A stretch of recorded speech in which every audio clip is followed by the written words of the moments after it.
Languages like English and Mandarin determine the roles of nouns in a sentence based mostly on word order. This is not the case for a ton of languages, namely ones like Latin, German, and Arabic. So those languages use what's called case marking. So that means they add usually a suffix to the end of nouns to determine their role in a sentence. So here's an example of a language declension chart.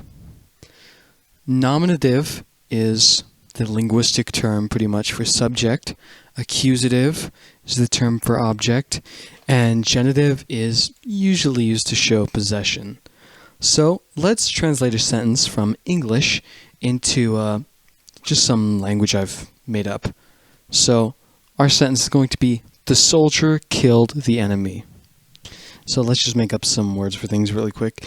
And we're just translating the words right now, not the case. So we have poral llevek eondis, right? So poral is the subject. So that means we add the nominative case ending. And ondis is the object, so we add the accusative case ending. So we end up with porala llevek eondise. So this means we aren't just restricted to subject, verb, object, word order now.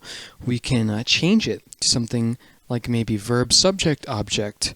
That's something a lot of old Roman authors would do if they wanted to emphasize the verb or show that it had been done suddenly. So if we could say like llevek porala eondise.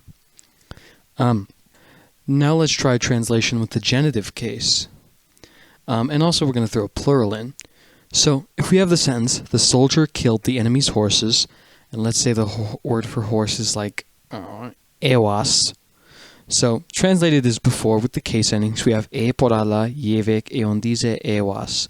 Right, but we change enemy to be genitive, and then it kind of becomes treated like an adjective. And then we change horse to be accusative because the soldier is killing the horses, not the enemy. The singular genitive of enemy is ondizos, and the plural accusative of horse is ewasein.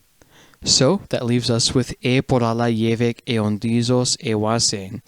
And yet again, we can change up the word order as long as we keep the order of the adjectives and the articles the same.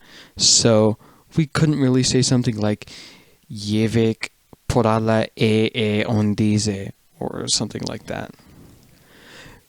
So you remember how I said subject is nominative and object is accusative? Well, that's not always exactly the case. Some languages, like Basque, use what's called ergative absolutive alignment.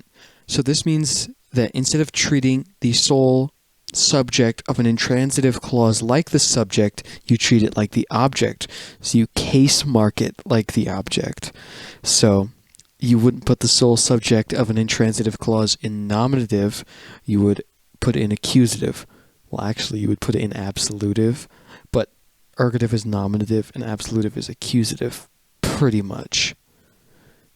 There's also other alignments, what's called morphosyntactic alignments you can do, like direct and tripartite, but those are pretty rare cross-linguistically. It's mainly nominative accusative or ergative absolutive.